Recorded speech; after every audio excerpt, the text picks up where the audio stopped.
बच्चे को सारी जिंदगी बताया ध्यान से पढ़ो, ध्यान से गाड़ी चलाओ, ध्यान करो, लेकिन जिंदगी में खुद ध्यान को देखा ही नहीं, ध्यान से मुलाकात की ही नहीं। तो जीवन में ध्यान की आवश्यकता जैसे जीवन को चलाने के लिए है, वैसे ही अपने जीवन का उद्धार करने के लिए भी ध्यान की आवश्यकता है। उसके लिए क्या चाहते हैं? उसके लिए चाहते हैं कि भाई और कोई मेरे लिए कर दे और मैं जीते जी अपना कल्याण कर लूं। ध्यान देना, कल्याण का मार्ग कोई बता सकता है, चलना अपने आप को ही होगा।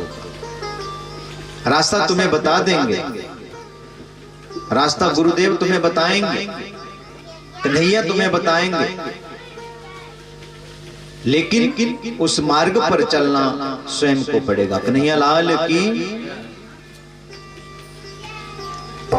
थोड़े आगे आगे हो जाए माता, आगे आगे हो जाएंगे। सिर्फ आगे ही होना है, ध्यान इधर ही होना चाहिए।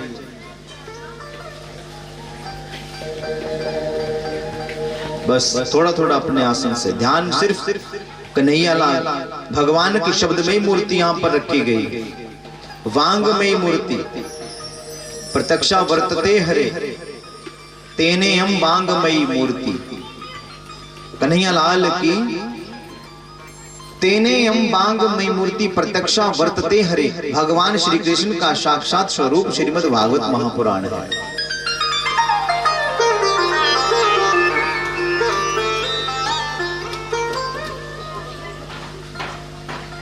एक भगत था और उस भगत ने निश्चय किया कि आज मुझे गोकुल से मथुरा की तरफ जाना है। कहां जाना है?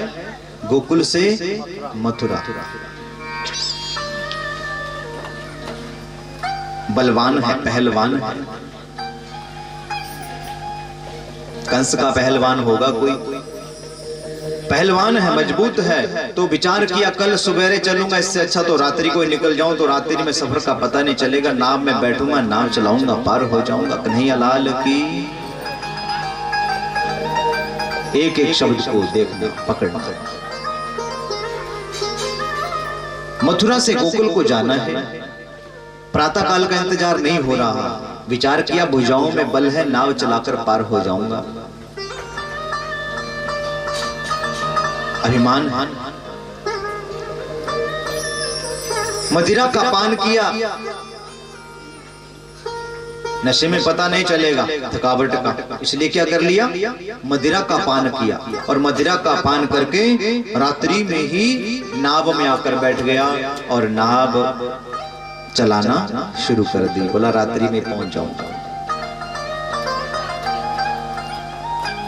महाराज दोनों चप्पे चलाता है, दोनों चप्पे मारता है, चलाता रहता है, चलाता रहता है। नशे में पता नहीं चल रहा, लेकिन चप्पे मारता जा रहा है। अभी तो आ जाएगा, अभी तो तट पहुंच जाऊंगा, दूसरे तट पहुंचूंगा। लेकिन नाव चल रही है, चलती जा रही है, नशे में है, उसको पता नहीं चलता।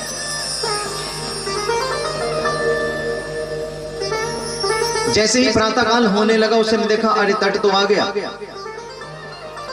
तट तो दिखाई दे रहा है, लेकिन ये तट तो मुझे मथुरा का ही लग रहा है, गोकुल का नहीं। मैं तो रात को मथुरा के तट से बैठा था, लेकिन ये तो मुझे मथुरा का तट ही लग रहा है, अभी तक गोकुल नहीं आया। थोड़ा थोड़ा अंधेरा दूर हुआ। कोई ब्राह्मण वहां नहाने के लिए शुभाचार आए। कहा ब्राह्मण देव ये कौन सा तट है? कहा अरे ये तो मथुरा का तट है।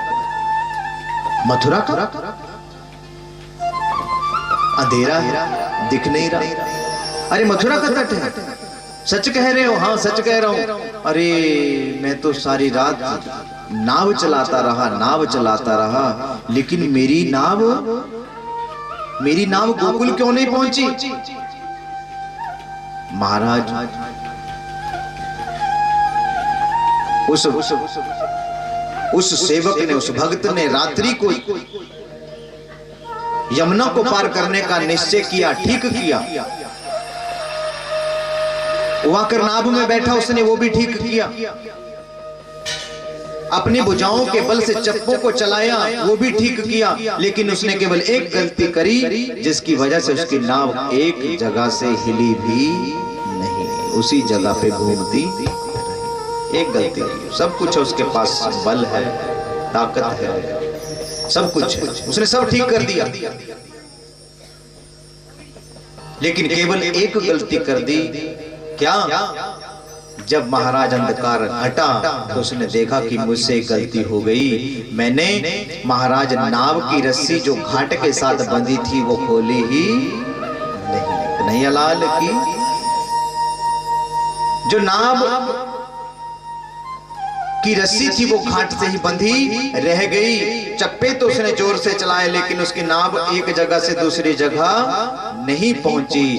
इसी तरह से हमारा जीवन है, हम पूजा भक्ति पूजा पाठ तो कर रहे हैं, लेकिन हमारी भक्ति की नाव एक जगह से दूसरी जगह हमें ले जा नहीं पा रही।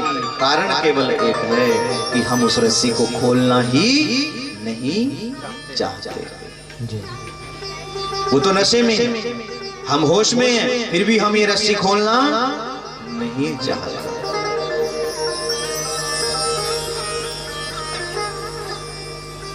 इस मोह की रस्सी को जब तक तुम घर की खूंटी से बांध कर आओगे, सत्संग में बैठोगे जरूर, लेकिन ध्यान देना, नाव केवल उसी गृहस्थ में ही घूमती रहेगी, कभी उससे आगे नाव को जाने नहीं देगी, कन्हैया के चरणों में नहीं आने देगी। कन्हैयालाल की जय।